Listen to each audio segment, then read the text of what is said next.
are some of our very favorite meals around here. Josh and the kids have usually worked up quite an appetite by then. And it's one of my very favorite meals to cook. And so I thought this week it would be so much fun to share some ideas with you that hopefully inspire you in your kitchen this week as well. These are, at least in our home, kid-approved breakfast ideas. And I'm starting off with eggs. As I've shared in the last few videos, we hardly know what to do with the amount of eggs here these days. It is so exciting. I love eggs. They're such a good source of protein, but I don't want any of them to go bad, so it's a little bit of a marathon here. Today, I want to do a little bit of a twist on an omelet/crepe. So I'm starting off here. I'm going to put about a dozen eggs to start off with into my blender. I think I'll add just a touch of milk to make it a little bit more creamy, a little bit of salt and pepper. And then we're gonna make some crepes with this as the base. So I'm not adding any flour, but that's gonna be our base. And hopefully it's gonna be thin enough to pour into a crepe. And then we'll wrap it up. And I'm so excited about this meal myself. I have a lot of buttermilk on hand right now, so I'm gonna use buttermilk, but you could totally use milk or water instead. I'm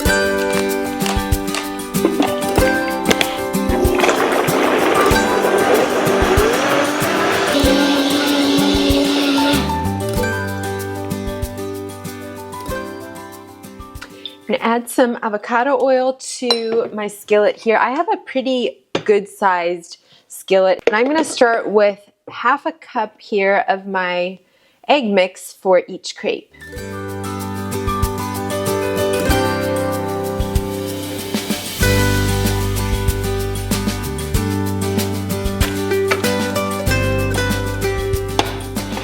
All right, crepes are done. So I'm gonna set these aside for the time being, and then we're gonna heat up some ham to stuff them with. And then for the third element, I want to make a hollandaise sauce. So using up even more eggs, but that just adds the best flavor. Hollandaise sauce on pretty much anything savory is so delicious. So I'm gonna heat up a cup of butter. And my favorite hollandaise sauce, by the way, is from Downshiftology. It is so simple and turns out like every time. So highly recommend that one, and I'll try to leave that linked for you as well. So for the hollandaise sauce, we need another 6 egg yolks. So we'll use the egg yolks for that, and then I'll save the egg whites probably to make like an angel food cake later.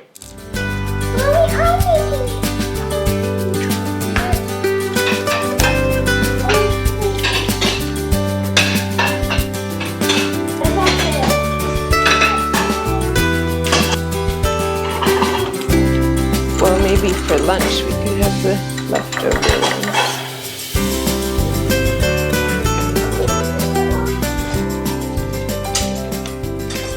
I'm gonna add 2 tablespoons of lemon juice to these. Well, the recipe calls for 2. I often like a little more lemon flavor, so I'm just gonna finish off my lemon with 3 tablespoons, a little bit of cayenne pepper, some Dijon mustard, and some salt.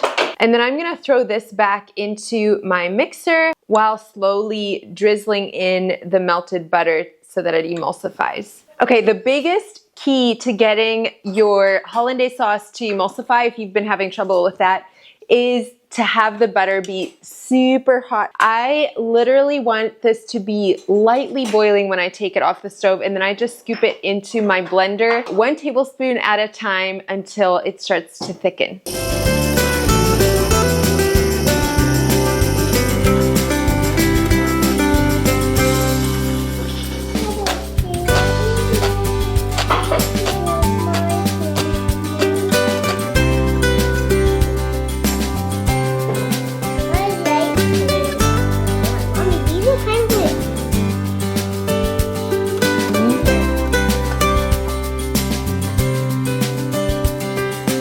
You have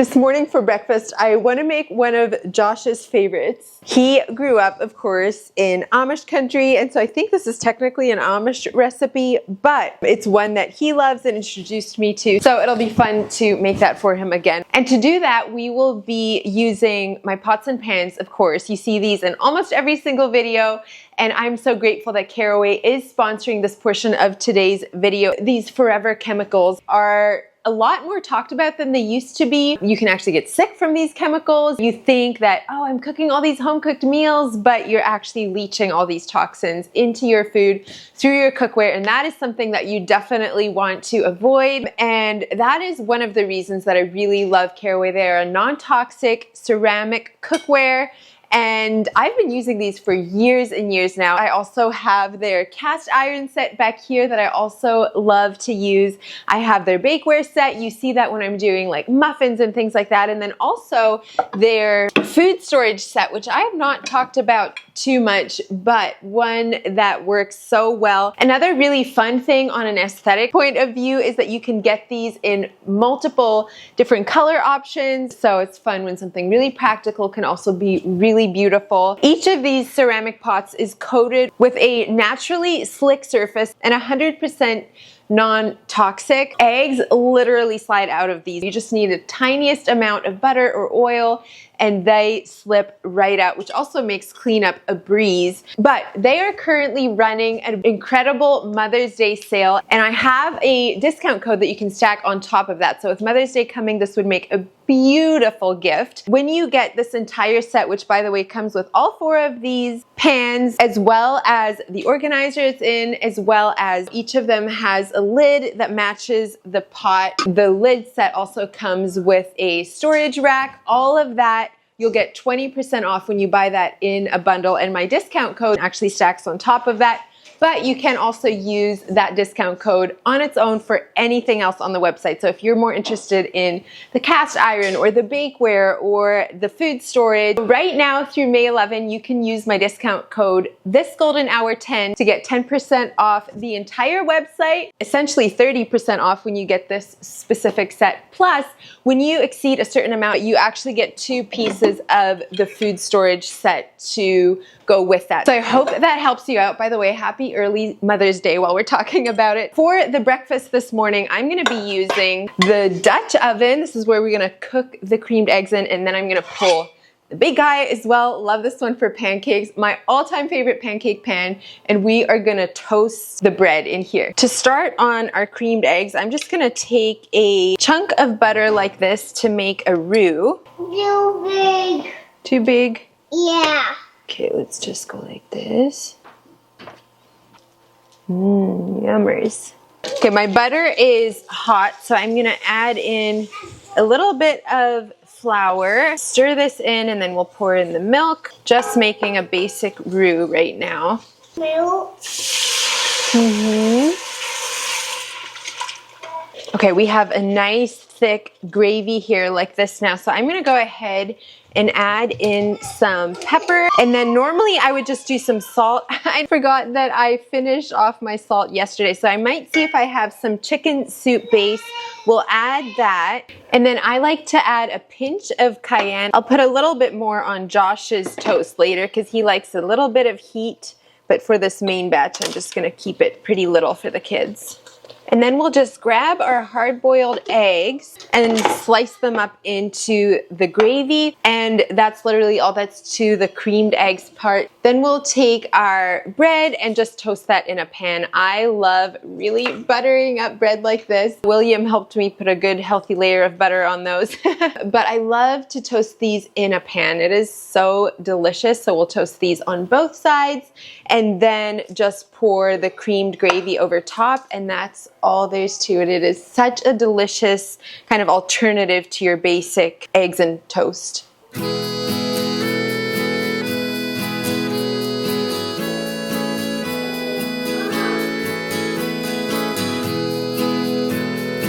Oh, because I need some salt for the creamed eggs.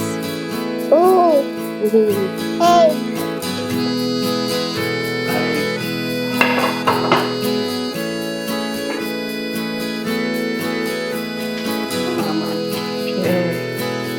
one right there, so you want it upside down so the butter is toasted. That looks like that one is done. Okay. How many plates do we have? 1, 2, 3, 4. Good. Then we need a bowl for William yet. Yeah. Yeah. We're enjoying the last of our grape juice from the Concord grapes of last year. So we're gonna serve that with breakfast today.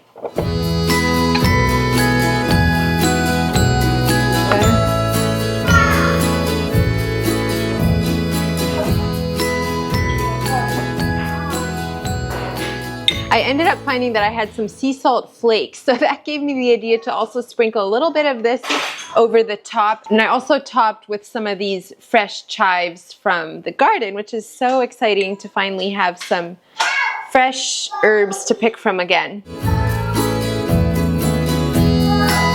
Yeah.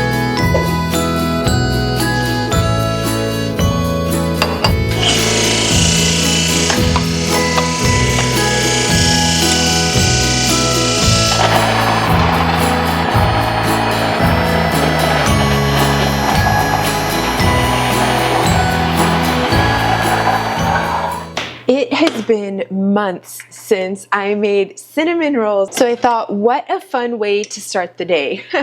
I still have a little bit of a morning voice, I apologize for that, but I'm gonna start off here with heating up a cup of milk just till it's lukewarm, and I'm adapting a recipe from Lauren Woods over on Instagram. I'll leave the link to her Instagram handle. You want this to be about 110, 115 degrees, just warm enough to get our yeast to bloom. Then I'll add in 2 tablespoons of active dry yeast, and then 2 tablespoons of maple syrup, and we're gonna give this a good whisk around and then just let it sit for about 5 to 10 minutes to give that yeast a chance to bloom. The timer just went, and you can see our yeast has gotten nice and foamy. So next I'm gonna add in a little bit of coconut oil as well as an egg. I'll whisk that in, and then we'll do 3 cups of flour and a pinch of salt.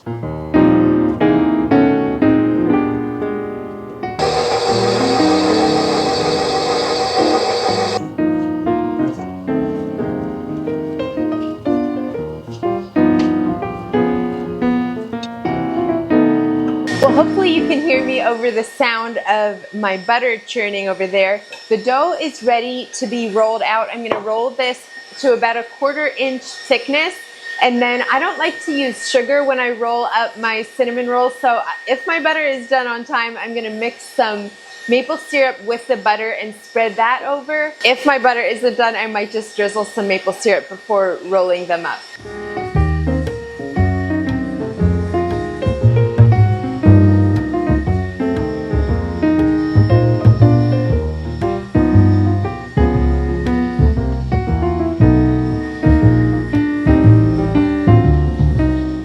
My butter is not quite done yet, so I'm actually opting for some honey since that's a little bit thicker than maple syrup.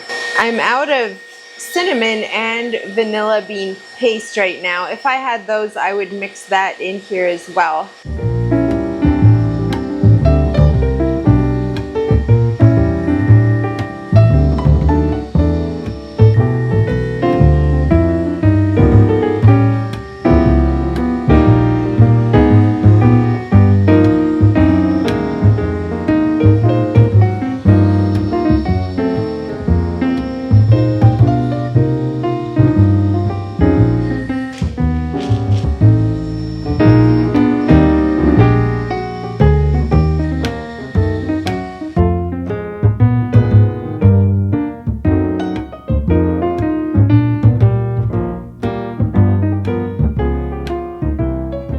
Well, the rolls are looking delicious, though not quite as tall as sometimes. But in the meantime, I mixed up a batch of cream cheese frosting. This is the same one I've shown you so many times. It's just cream cheese with honey. And then of course, I'm out of vanilla bean paste right now. So instead, I put in some freeze-dried raspberry powder, just a couple tablespoons of that, both for color and then of course, to add a little bit of flavor since we're out of a lot of our spices apparently.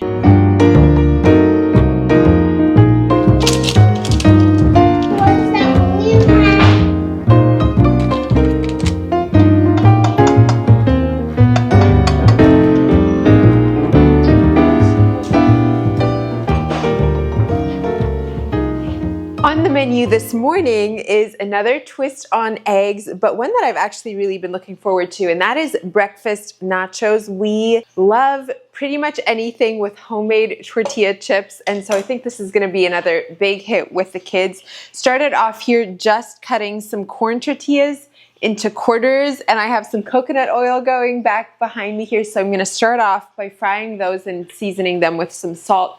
I love the Redmond's organic seasoned salt, I think is what it's called. That is so delicious on these as well, but I'm out of it, so I'm just going to use regular salt today.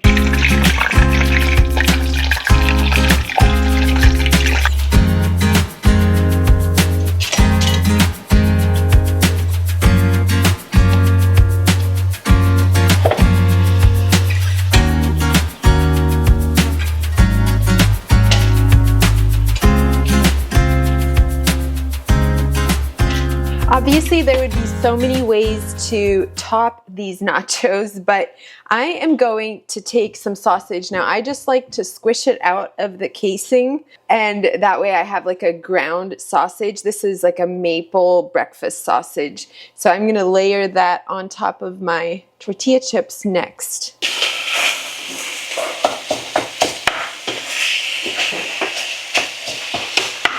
And then on top of the sausage, I think we'll do some sunny side up eggs. So we'll cook those next. I think I'll just leave this sausage in the skillet until my eggs are also cooked so that everything is nice and hot.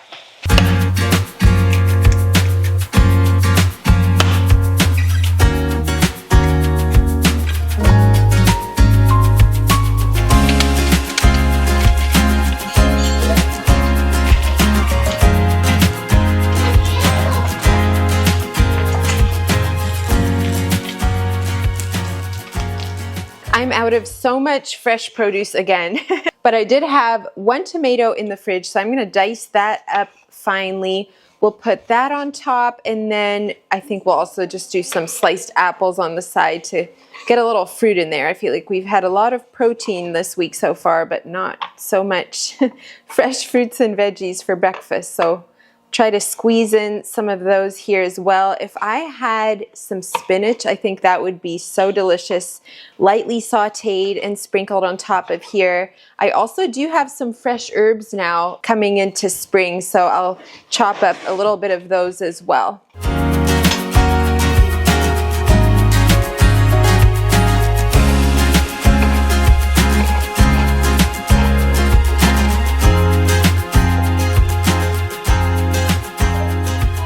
My last batch of homemade cheese, I did kind of an herb cheese, put some fresh chives in there, so it has a delicious kind of like oniony flavor. I'm gonna just shred a little bit of that all over the top. I also love making a cheese sauce for nachos, but I think today we're gonna do it with some salsa and sour cream.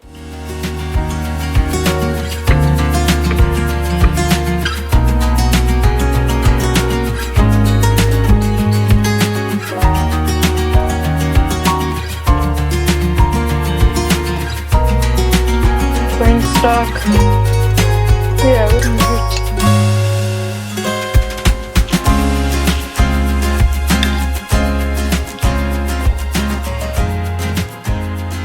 I'm just reading a book that talks a lot about the benefits of Sabbath rest, and especially for kids, but really for all of us, how having markers of when that starts is super helpful just for like our daily rhythms and letting our body know, okay, this is when it starts. And one of those things can be a special meal whenever the day of rest starts. And so I found that really interesting because we have done that for years now. Pretty much since Josh and I got married, I have made baked oatmeal for Sunday morning breakfast. It is so simple. In fact, usually I just throw it together in my PJs before I go get ready for church, and it is a family favorite for sure. So I know I've shared this with you before, and I'll share it for you again in the description box, but I highly recommend, whether it's baked oatmeal or something different like cinnamon rolls or pancakes, or like just having that be a little bit of a set apart breakfast that everyone knows to look forward to, apparently has even physical benefits to just signal your body that, hey, this is the time when we start our day of rest. So I found that super fascinating. But I'm going to start off with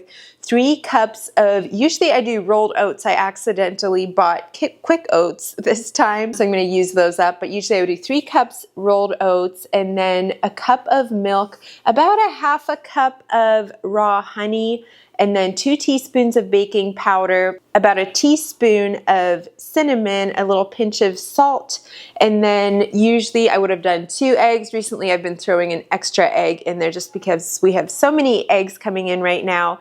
And then whatever frozen fruit we have on hand, or fresh fruit, obviously that's delicious too. This time of the year, I'm kind of working on emptying frozen fruit on the freezer for things like this. So today here, I have strawberries. I just throw it all in my bowl, mix it together, and then throw it into the oven at 350 or 400, depending on how big of a rush we are. And I just kind of keep my eye on it. I would say 20 to 30 minutes. Well, thank you so much for joining me. I hope you were inspired for your kitchen this week, and I will look forward to seeing you next time. Bye, friends.